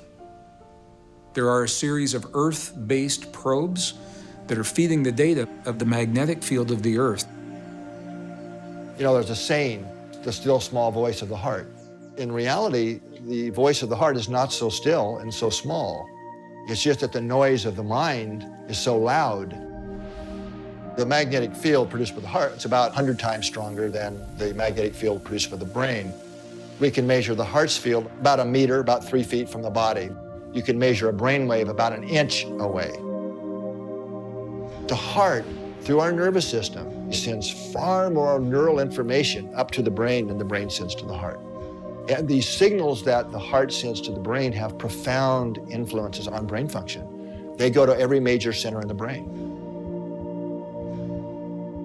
I'm going to share with you techniques that I've learned from the monks and the nuns and the shamans and the mystics that I've worked with, in addition to heart math research. Okay, so now I'm inviting you to close your eyes. I invite you to allow your awareness to move from your mind into your heart. Touch your heart center gently. Slow your breathing, a little bit slower than usual. 5 seconds on the inhale, 5 seconds on the release.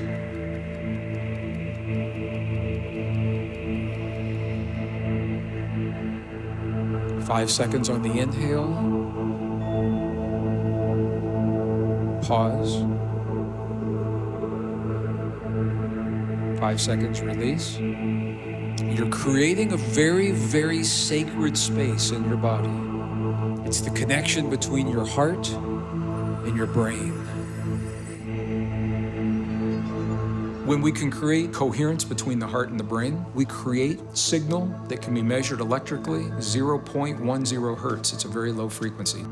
When we get coherent, physiological, lots of things we can measure how the heart and brain are becoming more synchronized, but we're also accessing intuition.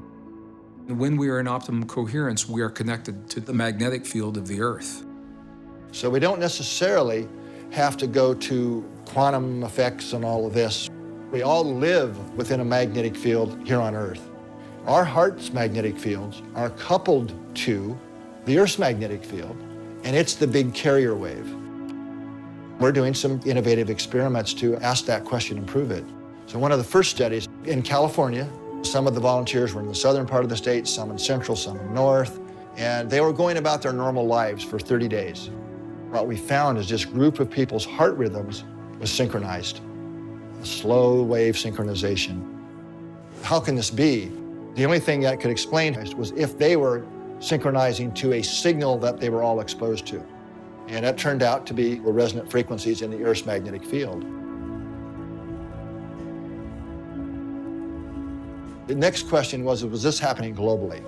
So we had groups of 20 people in 5 countries: California, Saudi Arabia, Lithuania, New Zealand, and in the UK.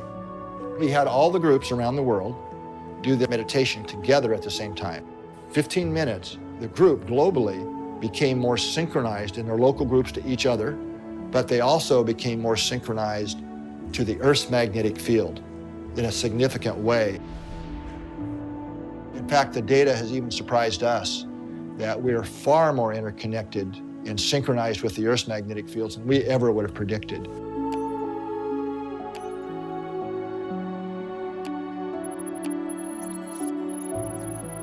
Back in 2008, I decided to see if we could use our consciousness to lower violence in war-torn areas. So we decided to send intention over 8 days to Sri Lanka, which at the time was going through a 25-year war. You can scroll down this page and look at the data of the peace intention in Sri Lanka. You can see there's a fairly steady trend away from what should be just a horizontal random walk along that black line in the middle of the graph. What is the significance of it being sort of under the line? Does that mean anything? We've seen that numerous times. In fact, it's now become a kind of prediction that we make for great mass gatherings of people. The really weird thing about this is that people aren't gathered. They're actually sitting in front of their individual computer screens everywhere in the world. We had participants on this experiment from about 80 countries around the globe. What was really interesting was that a few months after that, that 25-year intractable war was over. Did we do this? What you need to do in order to start claiming that maybe consciousness had an effect is repeat over and over and over again. So we replicated it for the first time in 2011 to mark the 10th anniversary of 9/11. We'd send intention to lower violence in 2 southern provinces in Afghanistan. What did you find? We found the same, Lynn. The data here, driven in the direction of negative going trend in both cases, the larger span of time and also the very concentrated, focused intention period. It was evident that violence in those 2 provinces had plummeted to levels that were far lower than before. So that was fascinating, and we ran one in Washington, D.C. Again, we lowered violence by about 1/3. That was just really confirmed again in September, October 2017, sending intention to lower violence in an area of St. Louis, the most violent street in America. In this case, we have a little bit of a positive trend, but then it takes on the very characteristic negative trend that we've seen for these kinds of experiments. A professor of statistics, Dr. Jessica Utz from the University of California, she provided an analysis. Crime went up in 3 areas. The only thing that went down, and went down hugely, it was by 43% compared to the year before, was violent crime in our area of focus, Fairground. It really says a lot about what group mind could possibly be. Everybody has always understood that we're connected in this way. Consciousness is not just an electrical activity in your head, but it is a kind of wonderful composition of heart and mind and soul and spirit. When you put that all together, what we find is that science, using the best techniques of the 20th and now the 21st century, has borne out the deepest truths of our most cherished and ancient spiritual traditions, saying we are connected to one another, we're connected to all things, and what we think and what we feel is important in our lives, it's important in this world.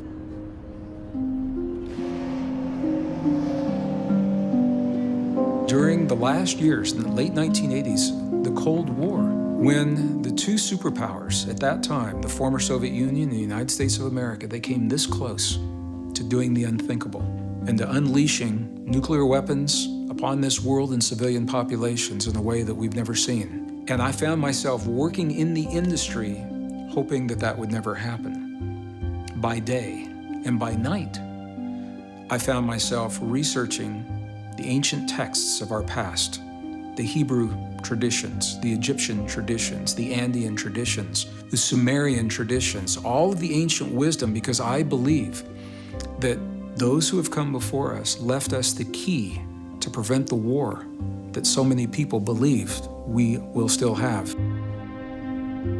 For that reason, my journey has taken me to some of the most remote, isolated, magnificent, pristine, beautiful places remaining in the world today, in the monasteries, in the libraries, and with the shaman and the healers, where they preserved the wisdom that we're only beginning to understand.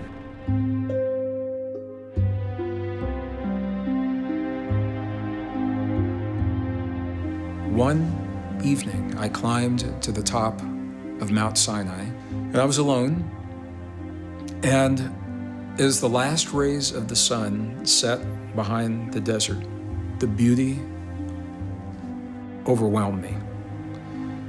And this feeling welled up inside of me.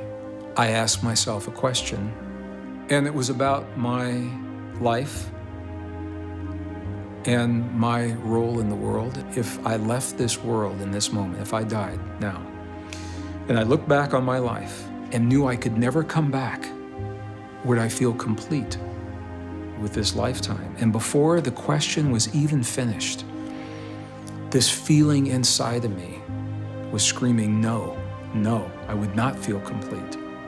That something I had yet to accomplish. And that day became the reference point by which I gauge every choice, every decision, every relationship, every job, every career, everything I've done from that moment, because a lot of beautiful opportunities cross my path. They're all beautiful, but which one will help me get closer to my yes?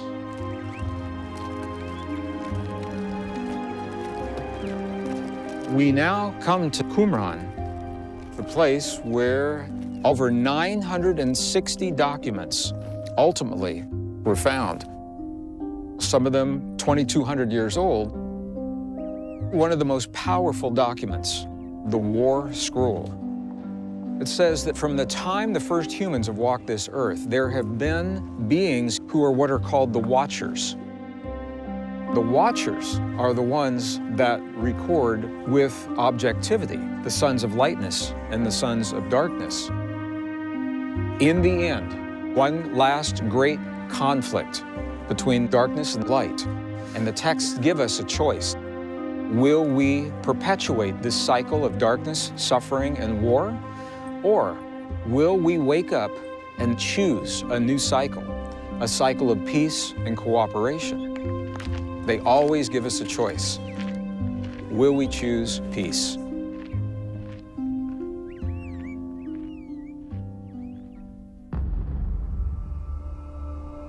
On one platform, there's what we will call dark consciousness.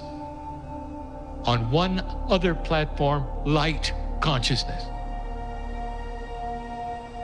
2 years, we told you, be ready for the dark. It will not give up without a battle. And now the battle is here.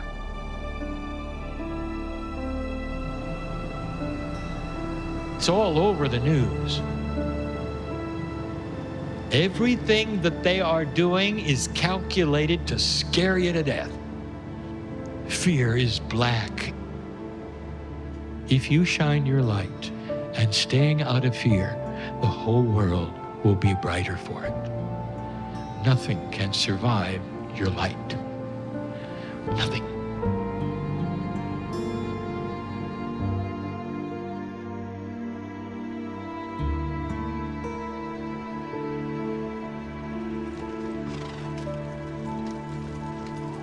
The evening is here.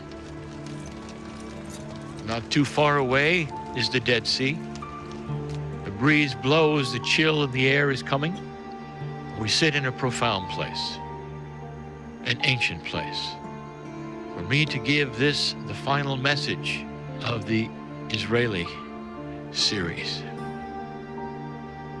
Have you ever wondered, Jew, what is the anti-Semitism about? What would create this? The conquerors would turn their eyes upon you and wipe you out, destroy the temples, or try genocide. Listen, Israeli. This is your field.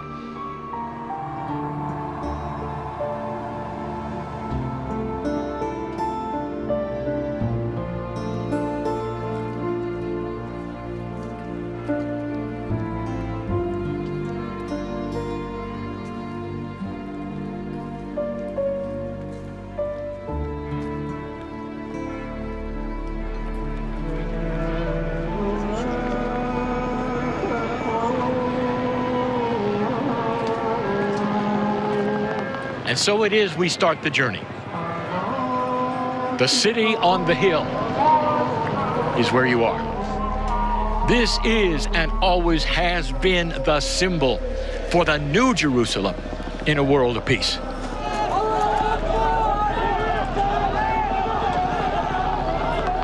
I got 3 different cells, and they're 3 individuals. One individual is Muslim, another individual is Jewish, another individual is Christian. Where's the difference come from? The difference is programming. Why is it important? The source is the same.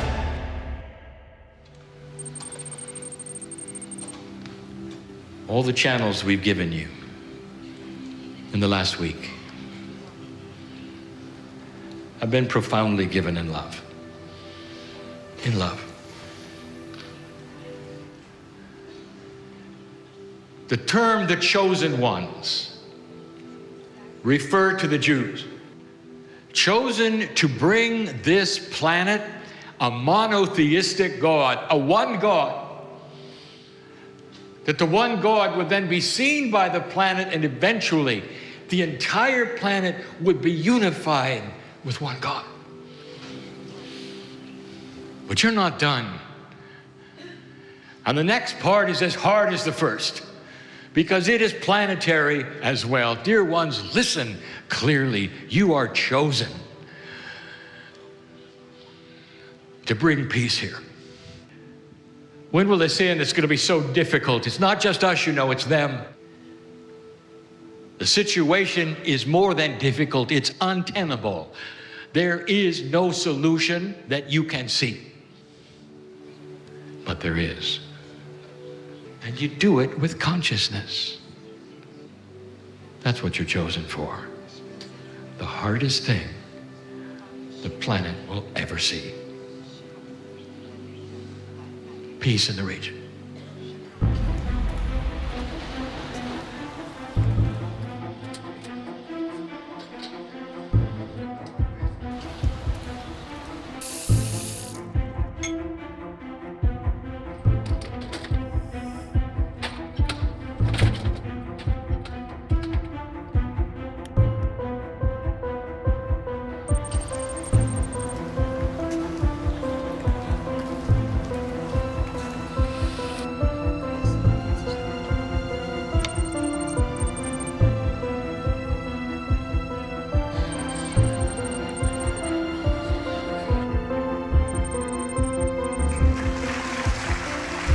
ערב טוב לכולם.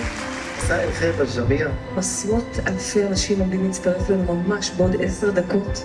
כל העולם, מעיראק, מאיראן, ממרוקו, ברזיל, פיליפינים, ארצות הברית, איפה לא? כולם עם כוונה אחת. כולם מעני מושתרק.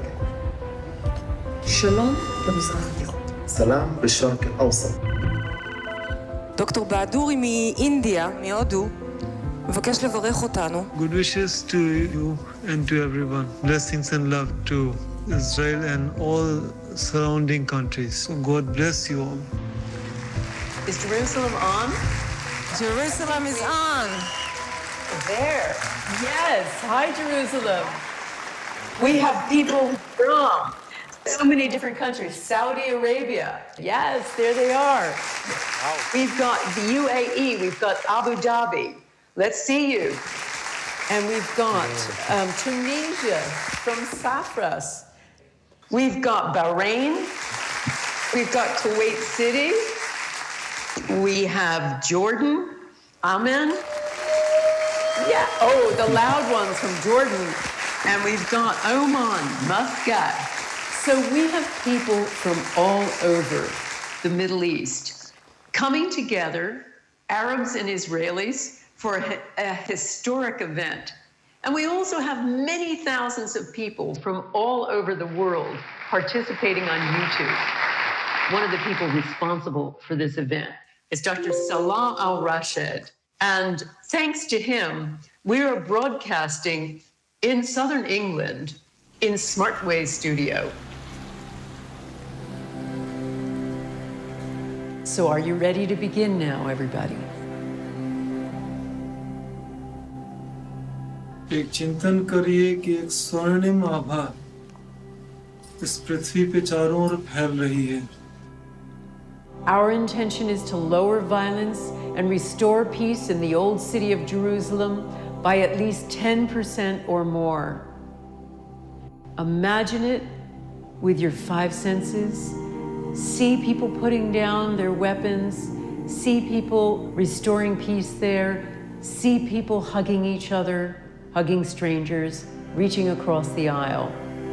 Hold those intentions in your mind as you imagine yourself holding the hands of everyone on either side of you. If you're watching on YouTube, imagine you're holding the hands of everybody, all the thousands of people on this call.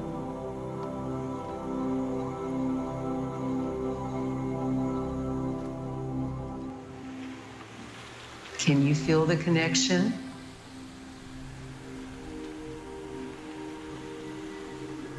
Are you seeing peace?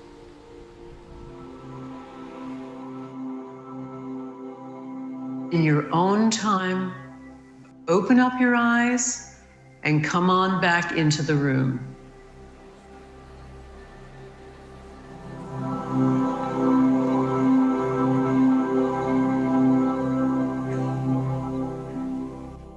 Would anybody like to talk to us about how that felt?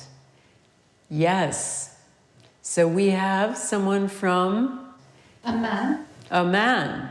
How are you? It is amazing experience. We all here crying, our tears falling down. Like a commercial that you see on the road, and it was written, the peace is already here. Yes. Jeddah in Saudi Arabia. I saw myself there. I felt very strong love for the Jews, in spite of our raising up to hate the Jews. We live in Jerusalem. We know it personally. This is so emotional. And I've seen the 4 quarters of the old city as the 4 rooms of my personal heart. Yes, you're on Abu Dhabi. Israelis are dancing, the Palestinians, they hug each other, and we are with the Israelis, like we share peace and love. Tunisia. Yes, Tunisia. I saw a lot of children running, and there is a lot of loud voice of laughing. You took me to the place I really love. I saw there families and lots of people laughing, lots of joy and happiness. I wish I could stay there. I wish I didn't come back. My name is Lady from Jerusalem. It's so overwhelming, the possibility to be connected with you, our sisters in Amman and in Damascus and in Iran and all over. We are thousands saying enough. It's about time to unite. We are one. It's time of compassion. My name is Fatima Salemi, and the peace in Arabic means salam, and my name is Salami. So I feel in peace, I feel in love, I love you, for God is my God. I love you.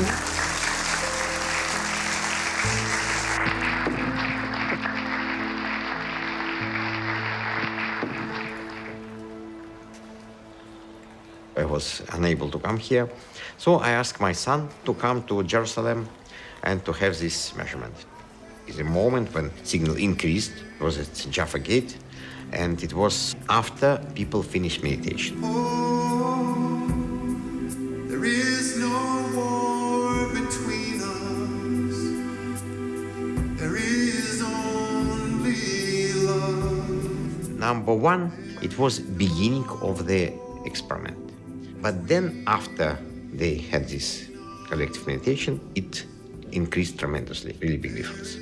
And number three, it is same place, but measured a year before, but it's very unstable signal. It means that under the influence of collective meditation of people, we have balancing of environment.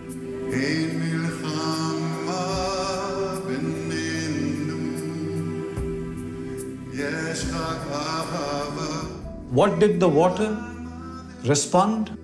We had 5 sets of readings. Baseline, the water that just comes out of the tap. You had expansion, a contraction, bigger expansion, shrinking again. Inconsistency. The meditation began, suddenly up, suddenly down, suddenly shooting up and going down. The water, when the experiment ended, various levels of spikiness. After the meditation was done, everybody shared their heart, tears came out, deep compassion, deep love. The luminous quality of the water was the brightest, consistent, harmonious, and symmetrical.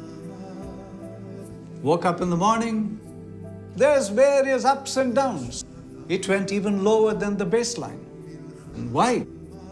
This water received all this love, and all of a sudden, c'est la vie, everybody is gone. I would like to ask you something, to sing the next lines with me. In the honor of that, here in Jerusalem, here in Israel, there is more than one language. So I ask you to help me sing the next lines.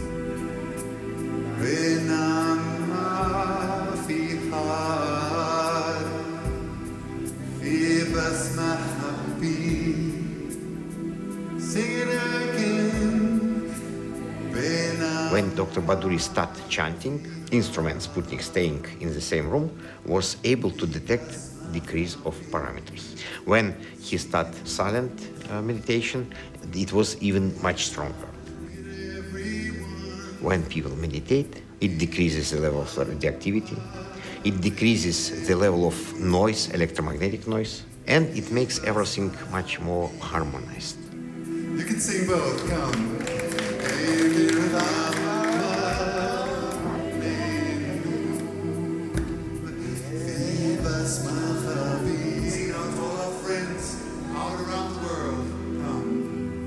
We looked at the data. It consists of 32 instruments placed all around the world, mostly Europe and America, but some in Australia, some in Japan. And you can see in this case, very characteristic trend exactly during the event itself. What your work does that's so amazing is Western mind needs proof. When we do the statistics, we gradually gather 500 experiments into one composite database. And when we look at the statistics for that, the departure from what's expected for random number generators is what the physicists call 7 sigma. The chance of that happening is 1 in a trillion. It's basically a way of saying that we're pretty sure there's an effect. The charts and the graphs can show the field is real. It exists. I want to take you the rest of the way. You look into the eyes of the infant for the first time. What do you say? Mom, what could you say? What could you say? I'm going to be with you all your lives. I'm going to protect you. I'm going to love you. There is no measure to this. There's no measure. Emerging from you, life, put on your chest, open its eyes, and there he or she is. Oh.